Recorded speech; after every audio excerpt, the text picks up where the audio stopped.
जय हिंद प्यारे साथियों। आज इस क्लास में हम मध्य प्रदेश शिक्षक भर्ती वर्ग 3 के लिए बाल विकास एवं शिक्षा शास्त्र के टॉप एमसीक्यू क्वेश्चन पढ़ेंगे, जो कि आपके एग्जाम पैटर्न पर हैं, जिन्हें यदि आप पढ़ते हैं तो यहाँ से आपको एग्जाम में प्रश्न देखने को मिलेंगे। इसलिए आप सभी से रिक्वेस्ट है, वीडियो कंप्लीट देखें, और यदि आपको किसी भी क्वेश्चन का आंसर पहले से पता है तो हमें कमेंट करके अवश्य बताएं। तो चलिए भाई शुरू करते हैं। प्रश्न क्रमांक 1 से कहा गया है, पूर्व संक्रियात्मक काल में आने वाली संज्ञानात्मक योग्यता है। ऑप्शन है अमूर्त चिंतन की योग्यता, अभिकल्पनात्मक निष्कर्ष चिंतन, लक्ष्य उद्दिष्ट व्यवहार की योग्यता, या फिर दूसरे के दृष्टिकोण को समझने की योग्यता। देखिए साथियों, जो पूर्व संक्रियात्मक काल है यह संज्ञानात्मक विकास की दूसरी अवस्था होती है, जिसका समय 2 से 7 वर्ष होता है। इसमें योग्यता कौन सी आ जाती है? लक्ष्य उद्दिष्ट व्यवहार की योग्यता। तो यहाँ पर राइट आंसर हमारा ऑप्शन सी के साथ चला जाएगा। चलिए प्रश्न क्रमांक 2 पर आते हैं। कहा गया है, वंचित वर्ग की पृष्ठभूमि के बच्चों को शिक्षा प्रदान करने के लिए शिक्षक को चाहिए कि। देखिए यहाँ एक शब्द आया है वंचित वर्ग।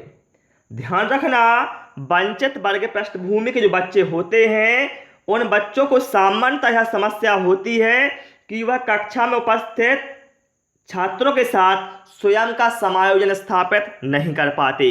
इसलिए शिक्षक क्या करे, उन बच्चों के बारे में अधिक जानकारी जुटाने का प्रयास करें और उन्हें कक्षा में होने वाली चर्चा में शामिल करें। ठीक है, तो ऑप्शन बी यहाँ पर हमारा करेक्ट आंसर साथियों हो जाएगा। चलिए प्रश्न क्रमांक 3 पर आते हैं, और आप सभी से रिक्वेस्ट है, क्लास पसंद आती है तो वीडियो को लाइक और शेयर अवश्य कर दें। चलिए आकलन के बारे में यहाँ पर 4 कथन दिए हैं। बच्चों को लेबल करने और वर्गीकरण करने की अच्छी रणनीति है। बच्चों में प्रतियोगितात्मक भावना को सक्रिय रूप से बढ़ावा देता है। सीखने को सुनिश्चित करने के लिए तनाव और दबाव को उत्पन्न करता है, या सीखने में सुधार का एक तरीका है। तो साथियों, जो आकलन है ये क्या है? सीखने में सुधार का एक तरीका है। ठीक है, ऑप्शन डी यहाँ पर हमारा करेक्ट आंसर हो जाएगा। चलिए प्रश्न क्रमांक 4 पर आते हैं। कहा गया है, विकास के लिए निम्नलिखित में से कौन सी एक उचित है? बताना है 4 कथनों में से विकास के बारे में कौन सा कथन उचित है। विकास जन्म के साथ प्रारंभ होता है और समाप्त होता है। नहीं भैया, जो विकास है यह कभी समाप्त नहीं होता, यह एक सतत चलने वाली प्रक्रिया है। फिर क्या है? विकास एकल आयामी है? नहीं, विकास होता है बहुआयामी।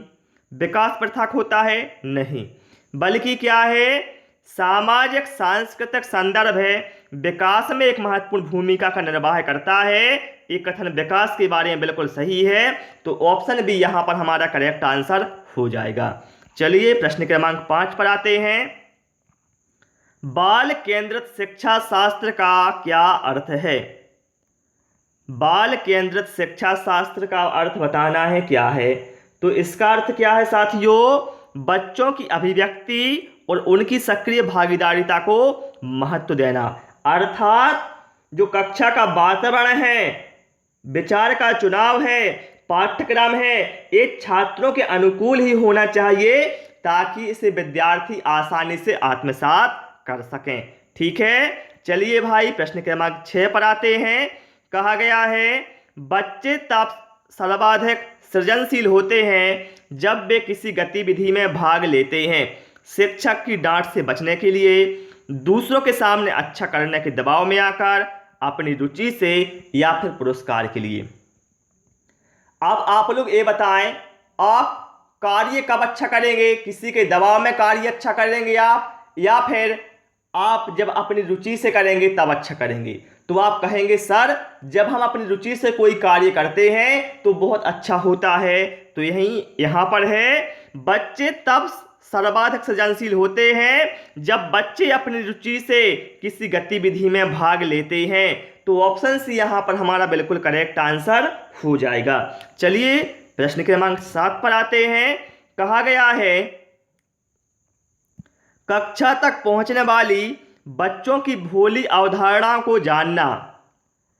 तो देखिए, कक्षा तक पहुंचने वाले जो बच्चे होते हैं उन बच्चों में जितनी भी अवधारणाएं हैं, तो इसमें शिक्षक उन अवधारणा को जानना चाहता है।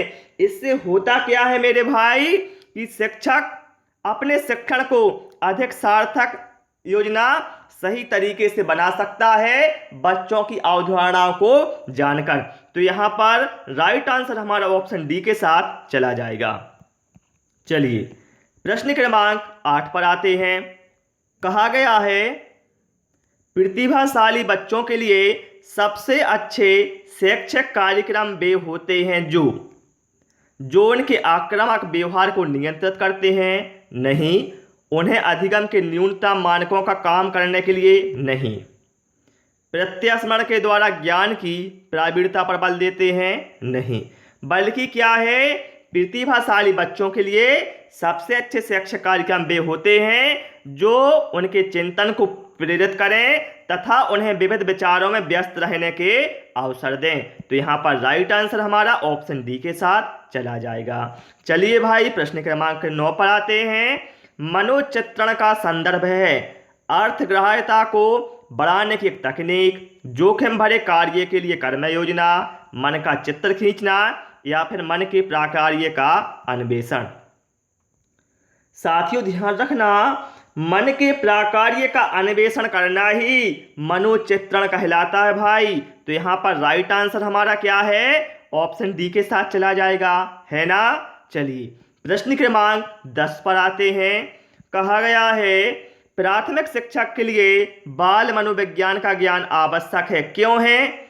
यह बच्चों को अनुशासित बनाने में सहायता करता है, परीक्षा परिणाम में उन्नति होती है, यह बच्चों को अभिप्रेरित करने के लिए सुविधाजनक तरीका बन जाता है, या फिर बच्चों के व्यवहार को समझने में शिक्षा की सहायता करती है। तो देखिए यहाँ पर राइट आंसर हमारा ऑप्शन डी के साथ चला जाएगा।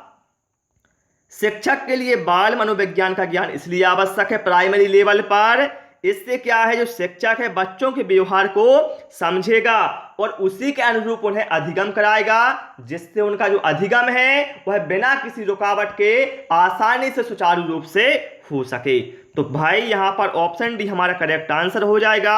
चलिए प्रश्न क्रमांक 11 पर आते हैं।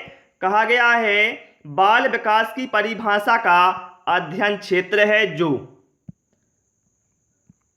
बाल विकास की परिभाषा का अध्ययन क्षेत्र है जो मानवीय सामर्थ्यों में परिवर्तन का परीक्षण करता है, जीवन अवधि के दौरान व्यवहार की व्याख्या ढूंढेगा, बच्चों की वयस्क तथा वरिष्ठ नागरिकों के साथ तुलना करेगा, या फिर किसी बच्चे के संज्ञानात्मक, सामाजिक तथा दूसरे सामर्थ्यों के क्रमिक विकास के लिए उत्तरदायी होगा।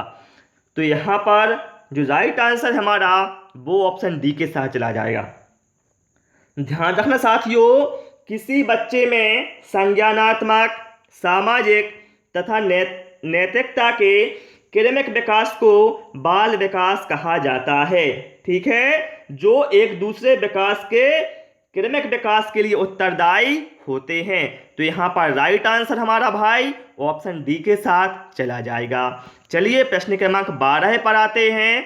विद्यार्थी में अवांछित व्यवहार को किंचित परिवर्तन करने में सबसे प्रभावी पद्धति है। विद्यार्थी क्या है भैया, अवांछित व्यवहार करता है, तो इसमें परिवर्तन करने में सबसे प्रभावी पद्धति क्या होगी, विद्यार्थी को दंड देना। ये नकारात्मक है भैया, यदि आप कोई नकारात्मक कार्य विद्यालय में करते हैं तो इससे कोई फायदा नहीं होता। अभिभावकों को इसका ध्यान में लाना नहीं, इसकी उपेक्षा करना नहीं, बल्कि आप क्या करेंगे, पता करेंगे कि आखिर विद्यार्थी अवांछित व्यवहार क्यों करता है, फिर उसका उपचार का प्रबंध करेंगे। तो यहाँ पर राइट आंसर क्या है हमारा, ऑप्शन सी के साथ चला जाएगा। चलिए प्रश्न क्रमांक 13 पर आते हैं। वह स्तर जिसमें कि बच्चा किसी वस्तु एवं घटना के बारे में तार्किक रूप से सोचना शुरू करता है उसे क्या कहा जाता है, संवेदन, प्रणोद अवस्था, औपचारिक अवस्था, पूर्व संक्रियात्मक अवस्था या फिर मूर्त क्रियात्मक अवस्था। तो देखिए, वह स्तर जिसमें बच्चा किसी वस्तु या घटना के बारे में सोचना तार्किक रूप से शुरू करता है तो वह कौन सी अवस्था होती है? मूर्त क्रियात्मक अवस्था। ठीक है, ऑप्शन डी यहाँ आप राइट आंसर हमारा साथियों हो जाएगा। चलिए प्रश्न क्रमांक 4 पर आते हैं। देखिए, जो पियाजे ने संज्ञानात्मक विकास का सिद्धांत दिया था जिसमें उन्होंने 4 अवस्थाएं बताई हुई थी, ये बहुत ही इंपॉर्टेंट है। ठीक है, चलिए, निम्न कक्षा में शिक्षण की खेल विधि आधारित है। किस पर है आधारित? तो भैया निम्न कक्षाओं से मतलब क्या है हमारा? प्राइमरी कक्षाओं में। तो इसमें जो शिक्षण की खेल विधि है ये आधारित होती है विकास एवं वृद्धि के मनोवैज्ञानिक सिद्धांत पर। ऑप्शन सी यहाँ पर हमारा करेक्ट आंसर हो जाएगा। चलिए प्रश्न क्रमांक 15 पर आते हैं। बच्चों में संवेगात्मक समायोजन प्रभावी है व्यक्तित्व निर्माण में, कक्षा शिक्षा में, अनुशासन में या फिर उपरोक्त सभी। ध्यान रखना, बच्चों में संवेगात्मक समायोजन, व्यक्तित्व निर्माण, कक्षा शिक्षा और अनुशासन इन सभी में प्रभावी होता है।